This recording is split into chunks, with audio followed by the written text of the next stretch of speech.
Now it's on to the birth of the console. In 1977, Atari released the video computer system, the VCS, changing the way we interacted with our TV sets and skyrocketing to massive success. I must have had mine about 1980, thereabouts. I was going to say possibly 81, but no, I think in 1980. Really pops. Today, well over 90% of American homes have at least one computer. They've changed our lives forever. Mine certainly was when I got my Atari. But let's go. I won't read everything, you can just have a look as we go.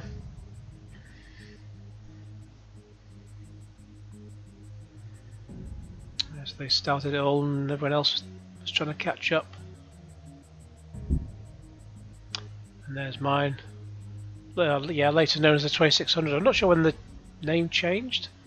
But yeah, so it was $199. Excuse me. $199 at the time, but yeah, about £120 in the UK, something like that. Could you believe a time when the dollar-pound ratio was about 2 to 1? And my God, it's not been like that for a long time. Sky News constantly refer to what the rate is between the dollar and the pound. Of course, I just put it on now and I get an advert. Never mind. But yeah, they put that on ever since the Tories tanked it again, and it was about £1, about $1.07 to the pound. Utterly ridiculous. When it comes back from its ad break, we'll see. But anyway, what's a VCS? This video feature, legendary Atari VCS programmers Howard Scott Warshaw and David Crane describe the impact of the machine in their own words. Let's go.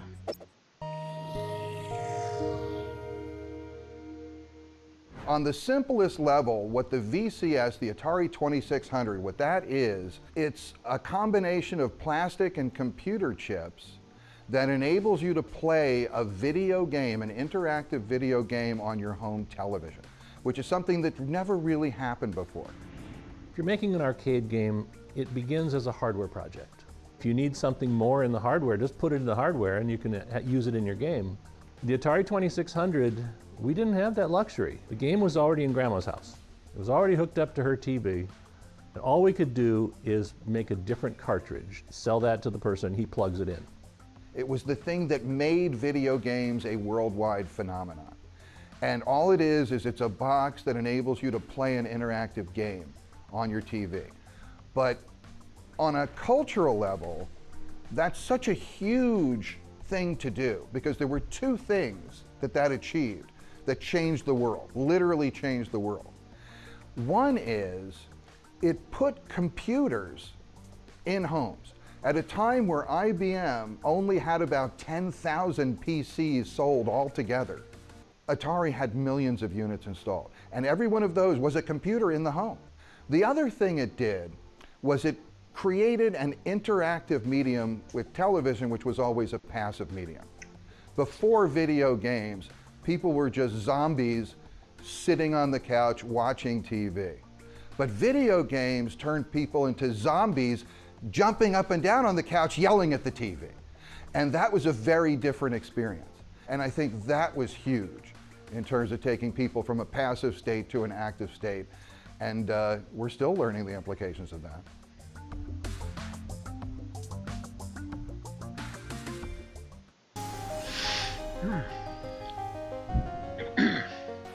Oh, there's a classic joystick. It's a 4-way digital joystick and a single fire button. Yeah, so when I think about the old games and they only have one button to fire with, it's that was the thing back then. Oh, I didn't zoom in, did I?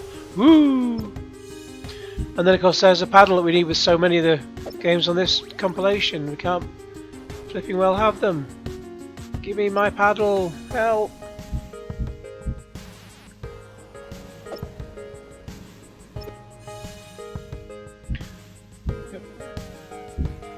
Combat. How many games it actually comes up with? Okay, so there's quite a few to come to. Oh, I've clicked on. I've accidentally clicked on some things. Never mind. We'll get to them. Combat. That's the. Well, we've already played the combat game on this thing anyway. And that, well, it's now so the modern version Quadra Tank. But 27 different game modes. Inspiration from arcade games Tank and Jet Fighter. I don't think I've made a video at the time of making this. I've not made a video of the of combat, but I played Quadra Tank, and that's led me into combat too. And then, of course, you can play it there as well. Combat, the original box. So it's packaged in a gatefold style box that could be opened like a book, revealing slots. Oh, I never had that in mine. It was just one that you open from the top. It says so you don't remember it being any different unless you opened it from the top and then pulled that out. I don't know. I just remember being able to open it from the top. This convenient, more expensive design quickly gave way to more standard boxes, which were sealed shut with glue and thus were often destroyed when opened. Yeah, bloody annoying that, I tell you. Very annoying. Combat's code, like other Atari 2600 games, it was just a very small program made up of just 2K of data. To put that into perspective, just the image shown here, which contains the entire combat program in machine code, is more than 500 kilobytes in size. So if it's 2K of data, how come it's 500K in size?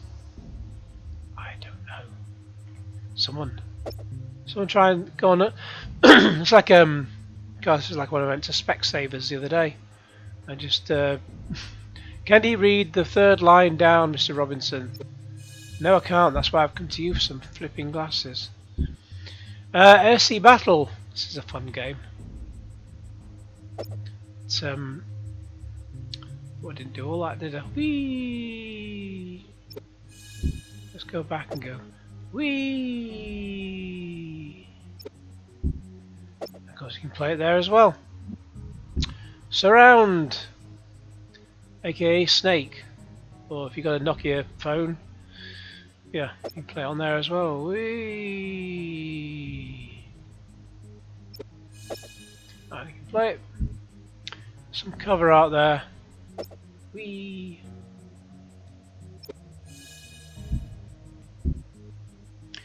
From arcade to home, a VCS version of a popular arcade game could be a big hit. Bringing a coin-op game to the lower-powered home machine was easier said than done. Game designers David Crane, Gary Kitchen and Todd Fry explained why porting an arcade game was an impossible challenge, one they gladly took on. Yeah, with better results than the results tended to vary depending on the game, of course. The entire reason that Atari created the Atari 2600 home console was to put their arcade hits into the home. If we can sell home versions of our arcade hit games into the home, we can sell millions of them instead of just take quarters from the thousands of people who go to arcades. And so the hardware was designed to make it possible to play Tank and Pong. That's about all that they did in the hardware. So the distinction is this. Coin-Op gets to use more expensive hardware. They get to use tons and tons of hardware, and they get to refresh their hardware all the time. I had played an Outlaw-like game in the arcade. I think it was Midway. And you know, I was just told to make a game, so I said, well, here's an idea, two guys shooting at each other. And so I made that game. My goal is to try to make it like the arcade game, so I can look at the arcade game and say, this is what it has to do.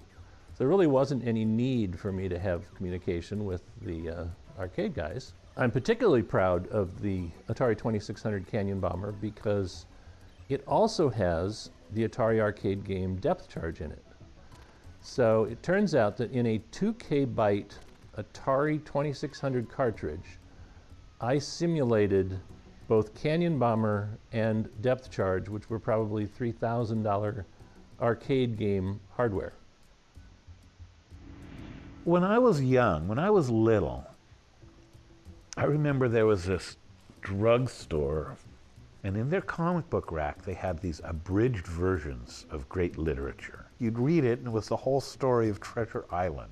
War and Peace, a comic book. But that whole notion of an abridged version, that is what was going to happen. When I did Donkey Kong, I had, not surprisingly, absolutely no contact with Nintendo. Coleco was able to get me a machine. So I had a machine that I could play and look at, and I had already played the game. And like David said, with Canyon Bomber, the game is the spec. Frankly, the hardware is so different in its capabilities that I can't think of any value I would have had getting in touch with anybody at Nintendo. It's like talking to the guy who created the Porsche Carrera about making a bicycle. I mean, it's like, there's not a lot there. Not a lot you're going to tell me. Here's this masterpiece, and do it on this toaster, you know. And I was young enough and stupid enough to not be intimidated. And I wasn't, because I was just a kid. I was like, no big deal.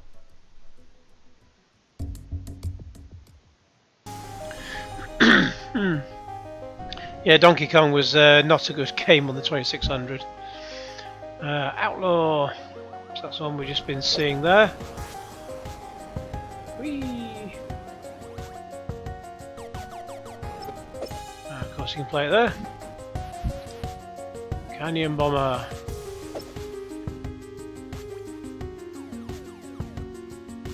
Whee! I'll play it there.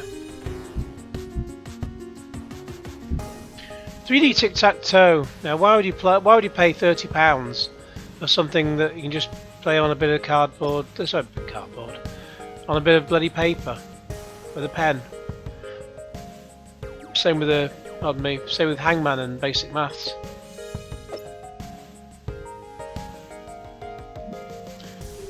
Which later created River Raid. So much better. Spend your £30 on that instead. This is just, yeah, not great. The keyboard controllers.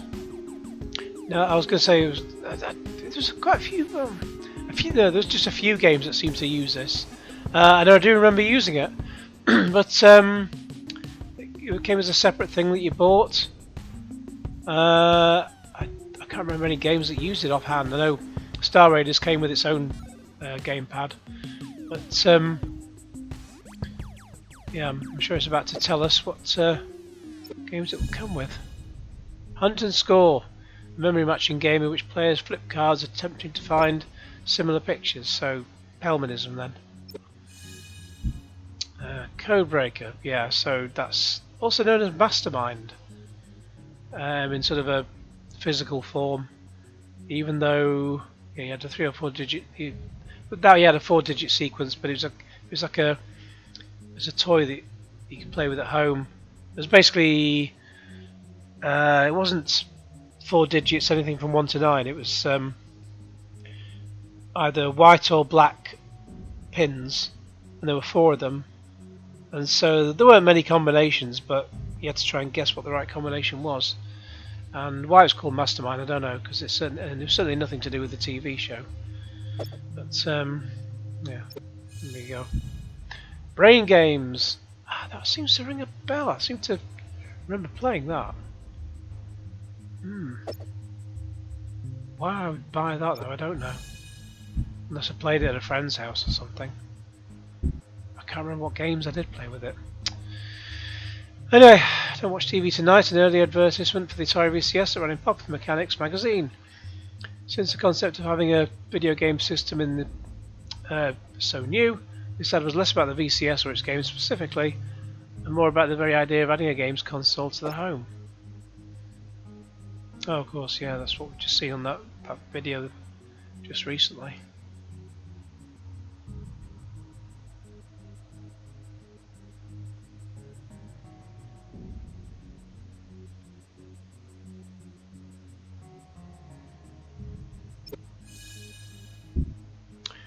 Activision, maker of some of the most amazing games. Pitfall, just one of the all-time classics. The graphics on the boxes are amazing. Laser Blast. I played that till the cows came home and then some. Absolutely loved it. Tried and played it again more recently, and I just died my arse off. But brilliant game. Whee! David Crane says we're responsible for making $60 million at Atari. We were getting paid $20,000. Yeah, sounds like life in general. Todd Fry, creator of Sword Quest. The Monday I started was the Monday after the Friday that 3 of the Activision 4 left early in August '79. Well, that was a bunch of talent that left, and it turns out they weren't completely irreplaceable. Activision proved the third-party company could make games and profits by developing new cartridges for the VCS. Another group of Atari employees left to form Magic in '81. I remember that. I remember the games from them. Over the next few years, many companies began publishing Atari VCS games, including media giants like CBS Electronics and 20th Century Fox. Toy and board game makers like, I call them Coleco. We call them Coleco in the UK. Coleco. Mattel. Oh, what happened to the Intellivision, eh? Milton Bradley, Parker Brothers. Oh, there's a Frogger, but they made Spider-Man, didn't they? Pretty sure. And Avalon Hill. And future gaming powerhouses Sega and Konami. Have you ever heard of them, eh?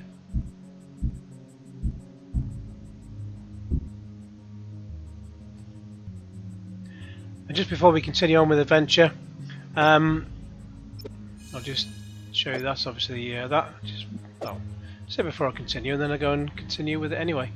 Whee, upside down. Yeah, just looked at the latest pound versus a dollar. £1 is worth $1.20.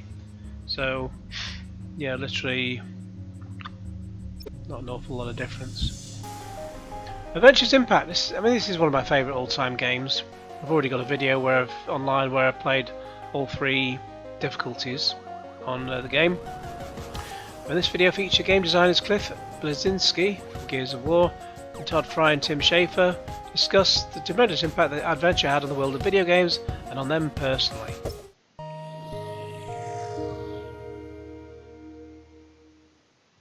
I'd have to say one of the more influential Atari games that hit me hard was Adventure. Adventure had been a very popular game. Adventure is related to really a nerdy game. It's related to like text adventures or to Dungeons and Dragons more than any of the other things, any of the other intellectual property or content on the 2600. So many games were just like kind of shooters and, you know, combat and whatnot, things like that were very simple. But Adventure really broke the mold for what the 2600 was capable of. But one of the most I feel like magical, impactful moments with the Atari games is that we got Adventure, and I saw the cover at the drugstore because that's where we had to buy video games, at the drugstore behind the photo counter. And we got it home. I was so excited to play it. I just didn't read the instructions. I just ripped it out of the box and like played it and started playing it. And I was like, oh, and there's Dot, and there's like, you know, the duck chasing me, and I got an arrow, and I can't figure out what's happening. He ate me. Oh my God. The weird thing about Adventure was the dragons were supposed to be dragons, but they just looked like ducks. I don't know what they were thinking there. The bridge and the bat, and it was so baffling. I really loved that experience of somewhat confused experience, and I feel like that's actually something I love still in games now. When there's that moment of like, what the? Where you just get games can do that. They can just surprise you and they can make you feel really bewildered. And then as you slowly figure out how they work, that's part of the pleasure of them. I think is that not knowing what to expect in them. So that moment of being surprised by Adventure has really stuck with me. Another thing I like about Adventure that I try to incorporate is that feeling that the game is really alive. The characters who are in that world live even when you're not looking at them on the screen. Like when the dragon or the bat flies on the screen in Adventure, you feel like it's been on a journey. It's been somewhere. Oh, the bat went over and it stole the shield. It stole the sword, and now it's in the room. It's like you don't feel like it was just spawned in that room. It's been in another room doing bat adventures. And what it provided for me was a sense of mystery and exploration that would later influence the 2D adventure games that I would make that would help launch my career.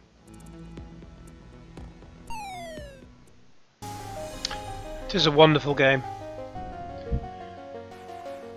And it had an Easter egg. Venture also known for hiding one of the first secret Easter eggs in video games, since Atari designers still did not get public credit for their work. Warren Robinette hid his name in the game if the player went through a series of elaborate sequence of moves. I've never actually come across that, I don't think. Don't think so. The existence of this Easter egg was even a surprise to Atari, and spread by word of mouth once it was found. But in the first issue of Atari Age magazine in May '82, Atari officially spilled the beans, explaining how to pull off the trick, while noting that the credits were hidden by the game's sneaky programmer.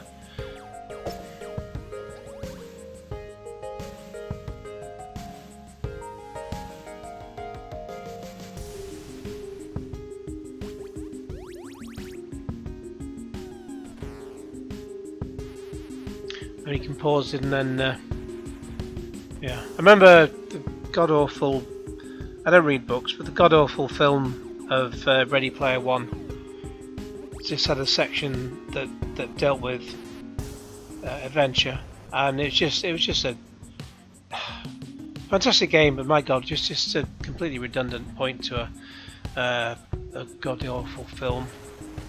I don't know what they were thinking with that, an absolute turkey from bloody Steven Spielberg. Anyways, play adventure and forget about the awful film. Dodge 'em! Oh god, it certainly looks nothing like you get on the cover there, I tell you. Looks more like a... what's that film where they're all going on a race around the world? I forget what the name of it is. Oh, it'll come to me after I finish making this, no doubt. But lots of people in it. Walter Mattau's in it. I hope, yeah, if you know, please post a comment in the comments below. And so when you get into this point, hopefully someone's worked out what it is and they've put it in there. So yeah, so programmed by Carla Meninsky, made to create Warlords and Star Raiders. Star Raiders is one of the most incredible games. A lot of stuff going on in there. Had a big box with the pad, the gamepad, number pad, etc. So you can see forwards and backwards with your front camera and aft camera, or just rear camera. Why they call it aft when we just call it rear? Maybe they're trying to get away from us saying rear as school kids because it sounds rude. But anyway, Star Raiders, wonderful game. Programming the VCS is hard. The designers thought it would be obsolete quickly, and it was only intended to play tank and pong. 4 years later, it was more popular than ever, and game designers had to keep squeezing out more of it. In this video, several game designers discuss why Atari VCS programming was so uniquely challenging.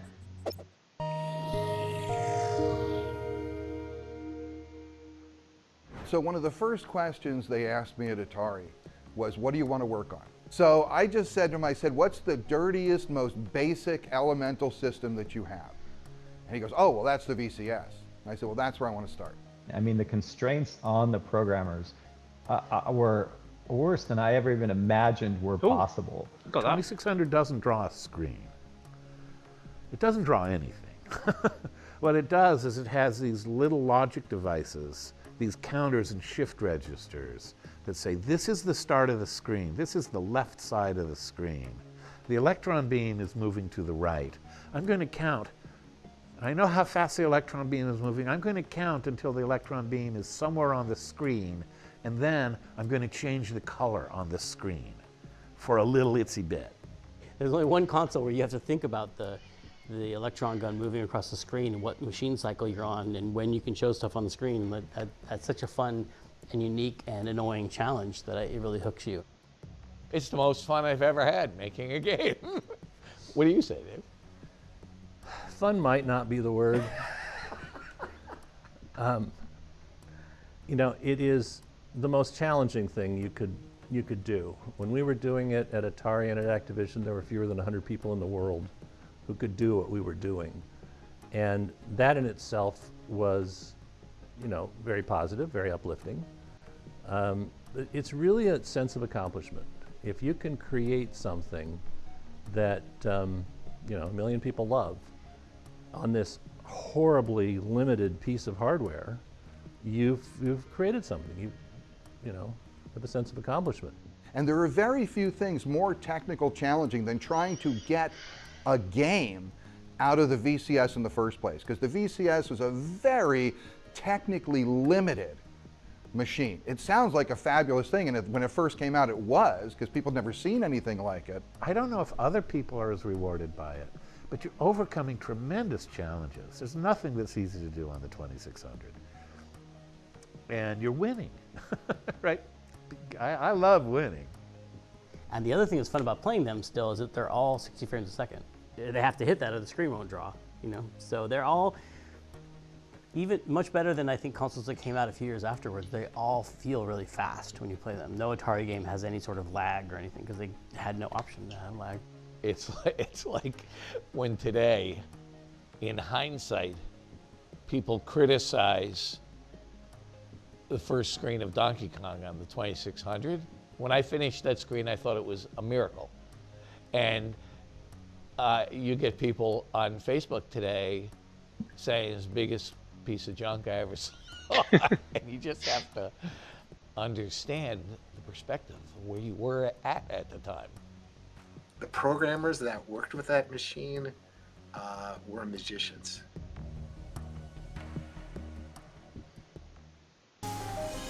Every time I see Eugene Jarvis, I keep getting vibes of Brett Weiss, the Amico diehard. I know it's not him, thankfully. Inside the VCS, the circuit board inside shows it is very simple computer design. The three major chips on the board are 1, the Riot chip, which includes the system's 128 bytes of RAM, 2, the 8-bit CPU, and 3, the custom television interface adapter.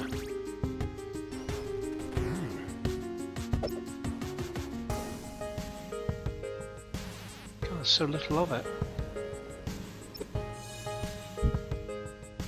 The TIA was a secret source of the VCS, making it unique even among other video game systems of the time. Instead of drawing an entire screen at once, it drew the graphics on the TV line by line. This was a cost-saving measure, but allowed clever programmers to pull off incredible tricks. Made in Korea.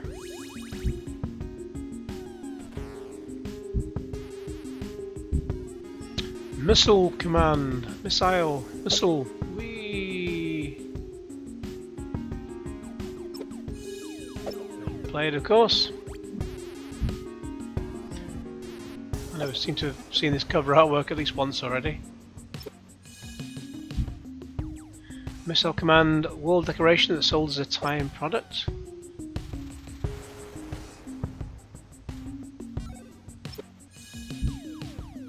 One free turkey. Missile Command was Atari's biggest selling game to that point, with over 2.5 million copies sold.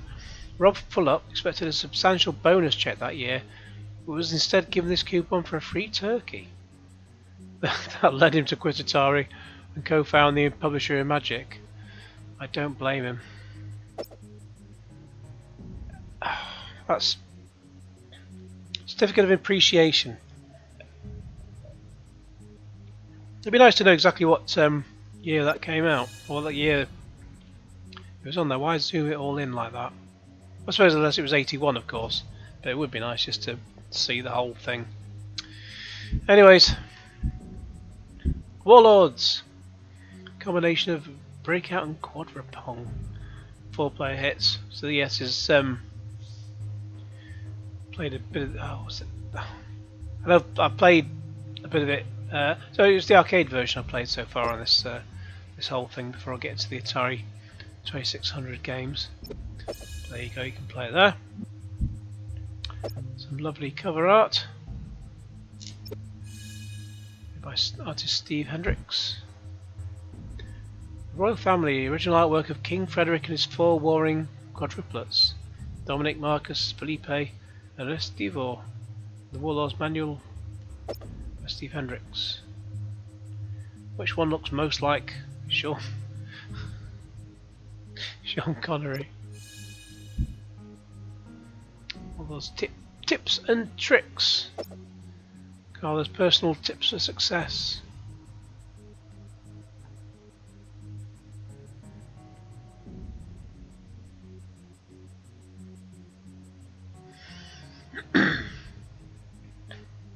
I would like a set of paddle controllers for $10 so I can play with this game. Don't think we'll be getting that though. Asteroids. What can we say that we've not said already? Not an awful lot. Atari domination. By 1981, Atari had an estimated 80% share of the home video game market and accounted for 1/3 of Warner's earnings, pulling in over $1 billion in revenue. Warner's success during that period was widely credited to the explosion of home video games. Todd Fry says a really important thing about video games is that they're a media product, like writing or like movies, but they're dynamic and interactive. This was the first time that such a thing was possible. It's actually a historic event. Excuse me. Howard Scott Warshaw from Yar's Revenge said, here's a place where your job is to come in, make stuff up. You just got to have something clever and new at the end of the day that didn't exist at the beginning of the day, and that's a good day's work. Unless you got a job where you're just doing the same thing day in, day out. Super Breakout. Again, that really needs a paddle controller because it's flipping awful with a normal controller on the PS5. Bloody bops. Haunted House, the first survival horror game. Ooh.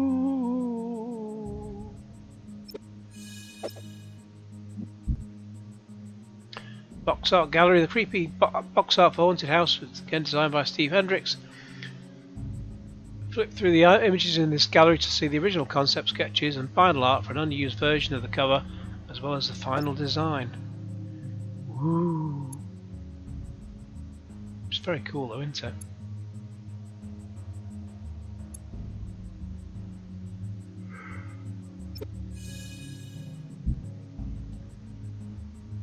Some wall art.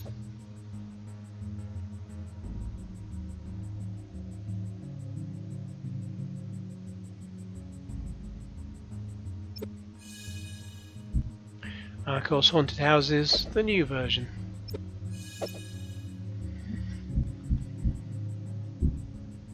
Yar's Revenge. A very utterly bizarre game, but yeah, absolutely fantastic. Also enhanced with an elaborate storyline that was turned into a comic book. Are we going to get the comic book with this? Would be nice. Of course you can play it. HSW. The opportunity to produce entertainment to potentially millions of people, well, that was something I'd always dreamed of. I never knew how to get there, but now I had this opportunity. Now that I had this opportunity, I didn't want to waste it. A signed copy. Warshaw was the first Atari designer to be officially credited for his own game. Today, when he autographs a fan's copy of Yar's Revenge, he signs it Yar's Truly. I like that. It sucked designing Yar's Revenge. There was no one to make a VCS game. There was no one way to make a VCS game. For Howard Scott Warshaw, the process began with not with gameplay, but with the desire to see something cool on the screen. For a while, it sucked as a game.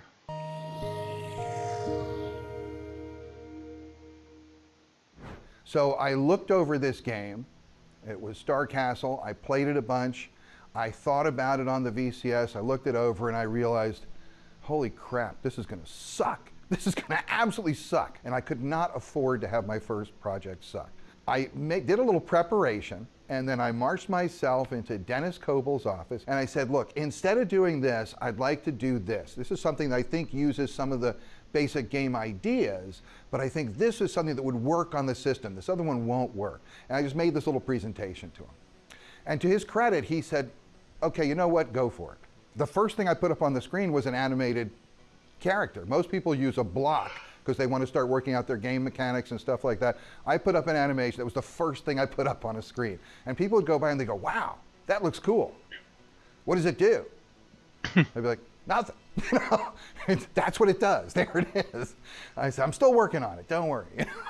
It's like, and then it got to the point where it was time to actually play it and have some of the stuff. So I had achieved my goal of trying to make something interesting And it sucked as a game, and I was exactly caught in the place I didn't want to be. So what I did was I started taking feedback, which was extremely painful, to hear people telling me how much my game sucked. The only thing that really made it tolerable was that I wasn't so self-deluded at that point that I didn't realize it sucked also. Until I worked out making some of the changes and getting it through, I was in very bad shape. And I was feeling some very negative feedback from some other people, and I was feeling, you know, I'm usually the person who's hardest on myself. And that was a tough time for me. And I had to get through that before I could hear what people were saying and start to work on it. And I had to release myself from, but I have to have this, but I have to have this. You know, as a therapist, I always catch people when they say I have to. I always love, people say, you know, I have to, but I have to do this. And I always stop and I say, look, you don't have to. Obviously you don't have to because you're not doing it, right? You don't have to, but you could, but there's probably a reason you're not. And the reason I'm able to give that lesson to my clients now is because I had to get over that. I had this have to that was making things not work. And until I could let that go, I couldn't make the game succeed. And when I did, it forced me to think in new ways, to think outside the box, and to go come up with some other left field solution. And when I made those changes, then suddenly yours was really good.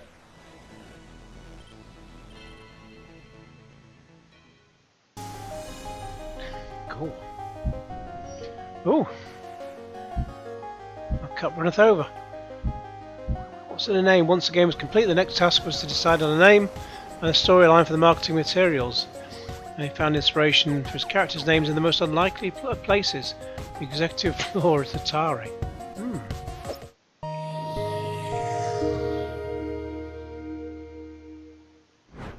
One of the product managers came by who was responsible for this product, and he goes, hey, well, we're working on naming your game. And I said, can I make a submission? Can I submit a name? And he goes, sure, why not? I said, okay, I tell you what, come by here tomorrow morning. I said, you guys won't have it settled by tomorrow, will you? He goes, no. I said, come by tomorrow morning, I will have something for you. I will have a submission for you.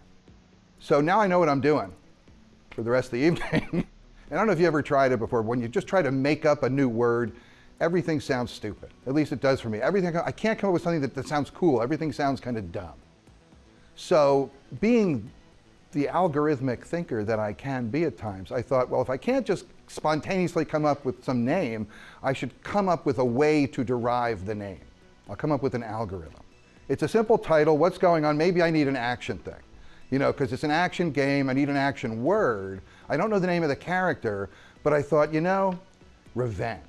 Revenge is a great action word because everybody wants revenge, right? So I figure I'll go with revenge, and now all I need is whose revenge is it? Now I just need the name of the character. And then I thought, well, one of the great ciphers is, you know, writing something backwards. That's never a bad idea.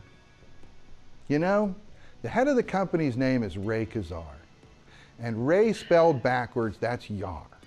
And Yar sounds pretty cool. It's got a Y in it, so it's got like sci-fi, anything with Y's and Z's, you know, and maybe an X somewhere. That's good sci-fi stuff. And I sat down and I wrote a 10-page story called The Yarian Revenge of Razak 4. And that was that was going to be the title of the game, The Yarian Revenge of Razak 4. I stayed all night in the office. I was done like 3:30. I just laid down on the floor in my office and got a little sleep. And then around 10, you know, in comes the marketing manager. And so I handed him the package. I go, here you go. This is the package for the story. I didn't realize it fully at the time, but what I had done was I had created the first backstory in the history of video games.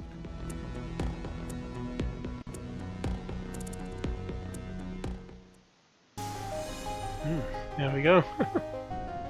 The original cover artwork by artist Hiro Kimura. That is iconic stuff. Interior manual art.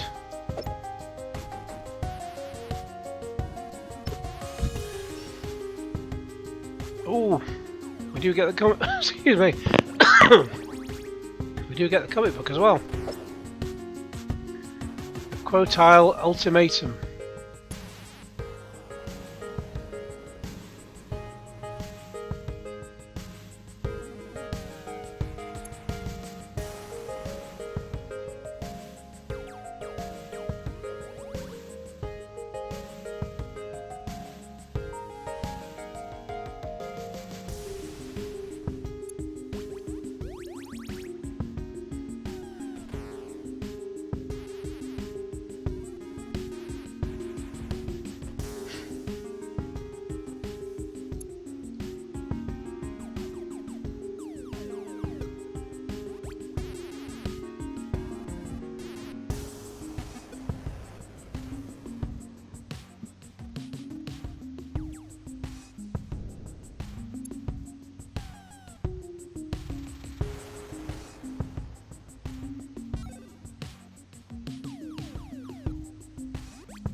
So if it's just called Yar, then why is it Yar's Revenge? That'd be the revenge of lots of Yars. Because the apostrophe comes after the S. Maybe I'm overthinking it, who knows. On the back cover.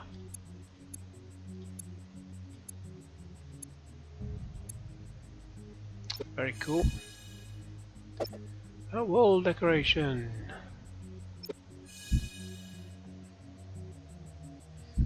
Lots of stuff here, isn't there? So that's on the enhance, yeah. So we've seen that. Fly theatrical commercial. Sell Yar's Revenge. Atari produced a 2-minute commercial with state-of-the-art computer graphics that ran in movie theatres in '82. Produced by the pioneering computer graphics advertising firm Robert Abel and Associates. The ad starred actor Rod Davidson as a game designer dreaming up new ideas. Pretty bops. A fly. I'll have a mutant fly. Hello, Yar. You'll need some protection. Ion zone. Shift chroma. Intensify. Okay, now you'll need some weapons. You have a formidable enemy. The coat tile. Watch it, Yar. He has a lethal drone. And some other tricks up his sleeve. Spiral. Go. Good move, Yar. Now I have a surprise for you. A Zorlon cannon. Use it, Yar. Fire again. Got him. That's revenge. Yar's Revenge. A video game. Yeah, this can be fun. This can be a lot of fun. Like asteroids. Get him. Do it. Beautiful. Watch it. Disintegrate.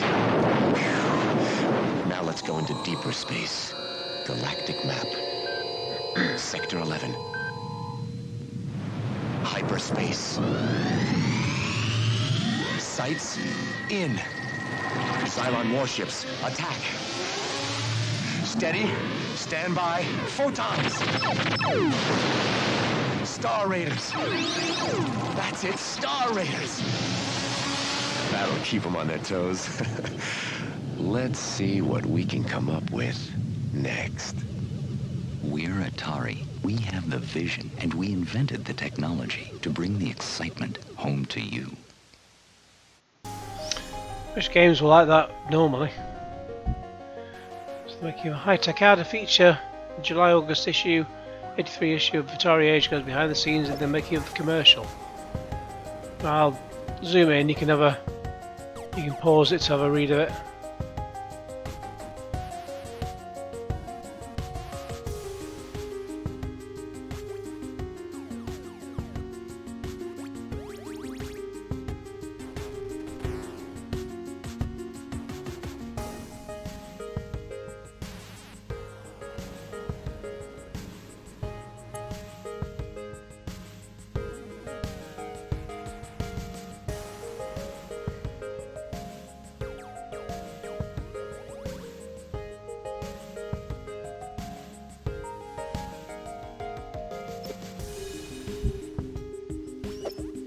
Yar's Revenge reimagined.